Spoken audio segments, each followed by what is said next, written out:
सुनते हैं प्यारे बाबा के 4 जून के साकार मधुर महावाक्य। बाबा कहते हैं, मीठे बच्चे, तुम अभी श्रीमत पर साइलेंस की अति में जाते हो। तुम्हें बाप से शांति का वर्षा मिलता है। शांति में सब कुछ आ जाता है। बाबा ज्ञान सुना सुना के हम सब आत्माओं के मन को शांत कर देते हैं।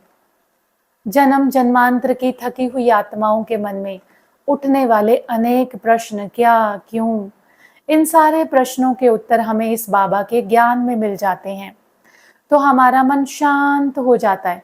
जब मन शांत हो जाता है तो मन योग में स्थिर हो जाता है, मन परमानेंट साइलेंस में चला जाता है।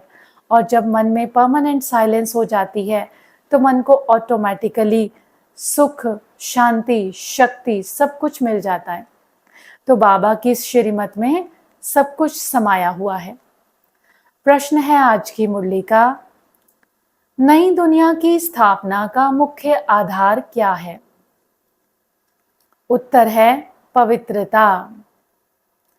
बाप जब ब्रह्मा तन में आकर नई दुनिया स्थापन करते हैं तब तुम आपस में भाई बहन हो जाते हो। स्त्री पुरुष का भान निकल जाता है। इस अंतिम जन्म में पवित्र बनते हो तो पवित्र दुनिया के मालिक बन जाते हो। तुम अपने आप से प्रतिज्ञा करते हो, हम भाई बहन हो रहेंगे, विकार की दृष्टि नहीं रखेंगे, एक दो को सावधान कर उन्नति को पाएंगे। तो नई दुनिया की स्थापना का आधार क्या है? पवित्रता। जब शिव बाबा ब्रह्मा बाबा के तन में आते हैं नई दुनिया की स्थापना करने ज्ञान के द्वारा, तो हम आपस में भाई बहन हो जाते हैं, आत्मिक नाते से भाई भाई। ये युक्ति है पवित्र बनने की। इस युक्ति से हम आत्माओं के अंदर से देह अभिमान, body consciousness, gender consciousness, male female consciousness निकल जाती है और हम बॉडी कॉन्शियसनेस से सोल कॉन्शियसनेस में टिक जाते हैं। जब अपने आप को आत्मा समझेंगे तो ऑटोमेटिकली पवित्रता अंदर आ जाएगी। देह की स्मृति से विकार आ जाएंगे, विकारी दृष्टि वृत्ति हो जाएगी, लेकिन आत्मा समझने से निर्विकारी दृष्टि वृत्ति बनेगी, क्योंकि सत्योगी दुनिया पवित्र आत्माओं की दुनिया है, पुण्य आत्माओं की दुनिया है, 16 कला संपूर्ण, सर्वगुण संपन्न, संपूर्ण निर्विकारी आत्माओं की दुनिया है। उस दुनिया का फाउंडेशन प्यूरिटी है। तो अभी बाबा हम सब आत्माओं को हमारे स्वधर्म, पवित्रता के स्वधर्म में टिकाते हैं, उसका अभ्यास करवाते हैं। भाई बहन या आत्मा भाई भाई की दृष्टि पक्की कराते हैं। सुनते हैं आज की मुरली का धारणा के लिए मुख्य सार। पहला पॉइंट है, यह समय बहुत वैल्यूबल है, इसे फालतू की बातों में गंवाना नहीं है।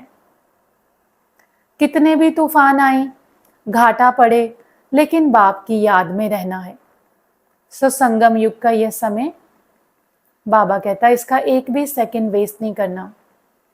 एक सेकंड वेस्ट किया मतलब 1 साल की कमाई गवा दी।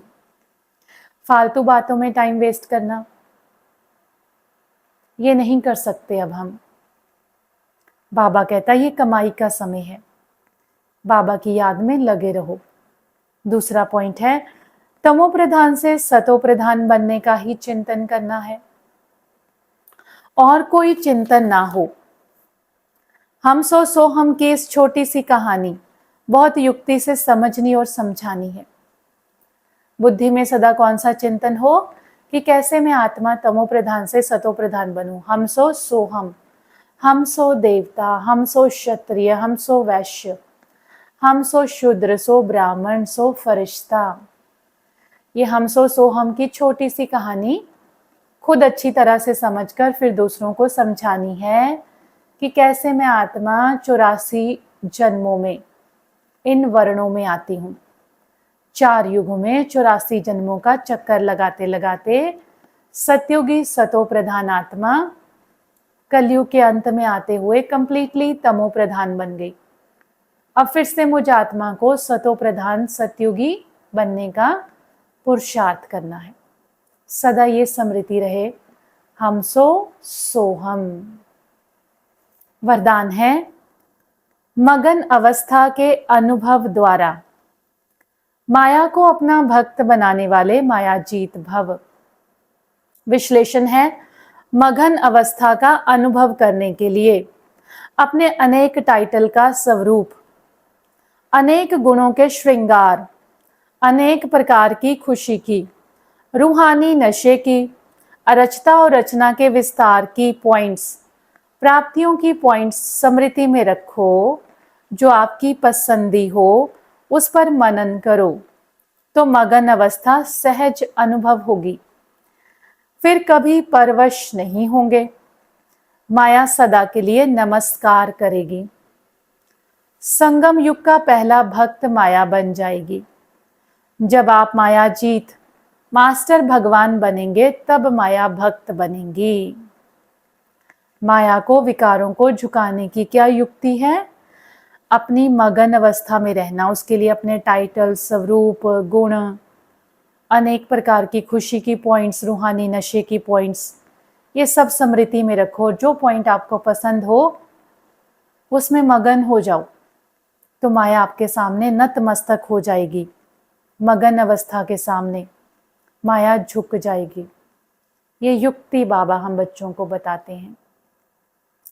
स्लोगन है, आपका उच्चारण और आचरण ब्रह्मा बाप के समान हो तब कहेंगे सच्चे ब्राह्मण।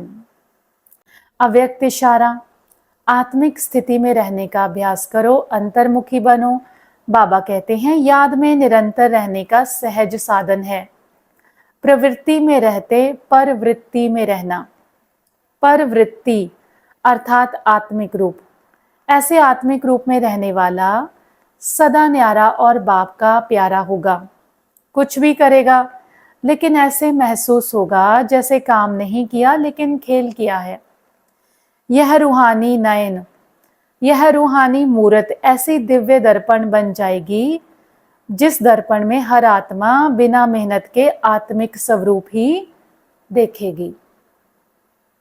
तो आत्मिक स्थिति का अभ्यास करेंगे तो कोई भी कार्य करते हुए ऐसे हल्के रहेंगे जैसे कोई कर्म नहीं किया हो, मानो कोई खेल किया हो। तो बाबा कहता है आत्मा के नयन और मूरत दिव्य दर्पण बन जाएंगे जिस दर्पण में हर आत्मा बिना मेहनत के आत्मिक स्वरूप को ही देखेगी। तो ऐसे सोल कॉन्शियसनेस का अभ्यास करना है। प्यारे बाबा का शुक्रिया। अच्छा, ओम शांति।